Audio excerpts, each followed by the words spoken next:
Halo semuanya, salam sejahtera untuk kita semua. Perkenalkan, nama saya Karenina Arabella Patadungan dari SMA Negeri 3 Samarinda.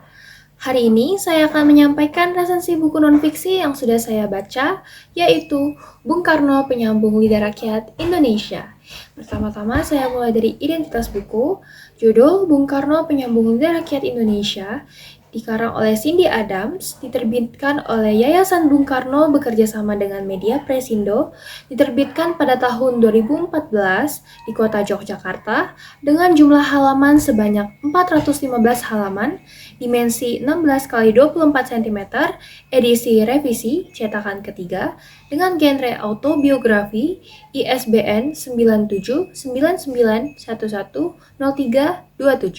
dengan harga Rp150.000.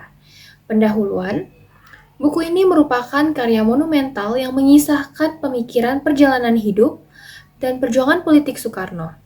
Buku ini relevan dibaca untuk memahami jati diri bangsa dan meneladani semangat persatuan, keberanian, serta visi kebangsaan Bung Karno.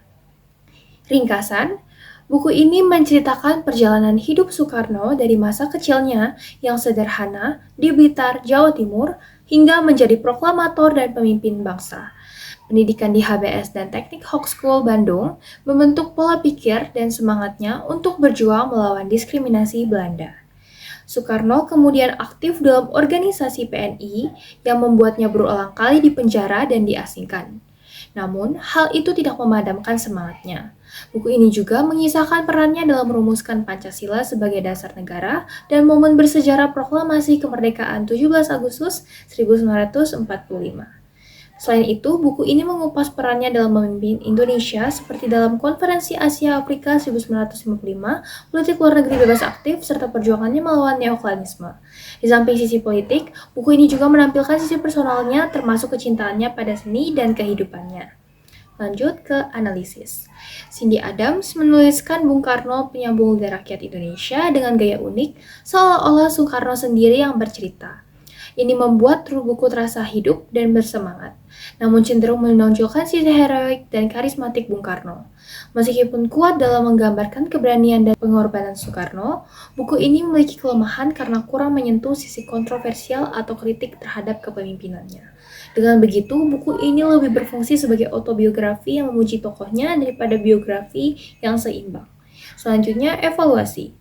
Buku ini unggul dalam gaya bahasanya yang mengalir, mudah dipahami, dan penuh semangat, sehingga pembaca merasa ikut terlibat dalam cerita, serta detail dalam menceritakan perjalanan hidup Soekarno dari kecil hingga menjadi presiden. Namun, kelemahannya adalah isinya yang sangat memihak Soekarno, hanya menonjolkan sisi positifnya saja, tanpa membahas kritik atau kelemahan. Beberapa bagian, terutama pidato, juga terasa terlalu panjang. Meski demikian, buku ini efektif menyampaikan pesan penting tentang nasionalisme dan persatuan. Selanjutnya, refleksi dan kesimpulan. Buku ini menyadarkan pembaca tentang besarnya pengorbanan para pejuang kemerdekaan. Soekarno digambarkan sebagai penyambung lidah rakyat yang berjuang agar suara rakyat kecil didengar. Buku ini menginspirasi generasi muda untuk menjaga cinta tanah air dan semangat nasionalisme. Secara keseluruhan, Bung Karno Penyambung Lidah Rakyat Indonesia adalah buku penting yang memberikan teladan tentang kepemimpinan dan perjuangan. Meskipun isinya cenderung subjektif, nilai perjuangan dan pesan moralnya jauh lebih berharga. Sehingga buku ini layak dibaca untuk mengenal Soekarno lebih dekat. Sebagai sumber referensinya, Adam Cindy 2014, Bung Karno Penyambung Lidah Rakyat Indonesia, Media Presindo. Demikianlah resensi yang dapat saya sampaikan. Mohon maaf apabila ada salah kata maupun perbuatan. Semoga bermanfaat.